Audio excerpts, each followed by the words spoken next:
When you were little, did your parents always keep giving you these animals and things? Like, they thought you looked like you had to have something to be grabbing onto all the time, or you'd fall over or blow away or something? Well, don't look at me like that. Listen, if you don't want to hear this, I can just leave if you think this is stupid or something. I mean, you asked me a question, and I'm going to answer it whether you like it or not. So, my parents kept giving me these animals. See, not just like cats and dogs, but also a pregnant raccoon and 2 ducks named Mickey and a deflowered skunk and a chicken named Arnold and all kinds of things like that. They were really dumb. Not the animals, my parents. Well, you know how dumb they are. And the house we lived in was too close to the road. And what happens when you live too close is that all of your animals get splattered always on the road, and your brothers are always having to go out with the shovel and scrape them off and dig them someplace to bury. And sometimes, if they're all squashed but not quite dead, your brother has to hit them with the shovel until they stop screaming or quacking or squawking or whining or meowing, as the case may be. And giving them names makes it worse. But I'd love to, and I couldn't help it, and I did. And when they got squashed, then it wasn't just the cat or the duck.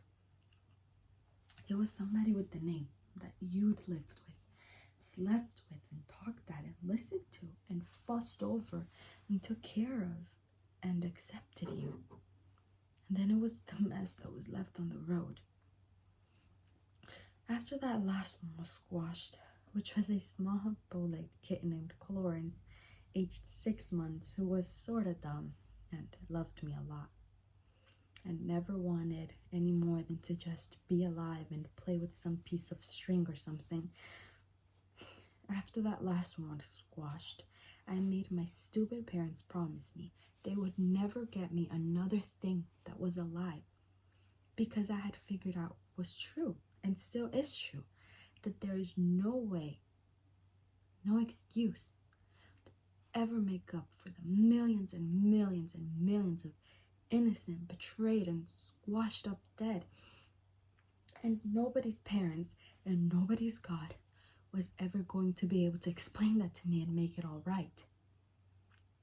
And the only way not to go crazy if you had the misfortune of being a compulsive namer and lover was if you never looked yourself up with splatterable things.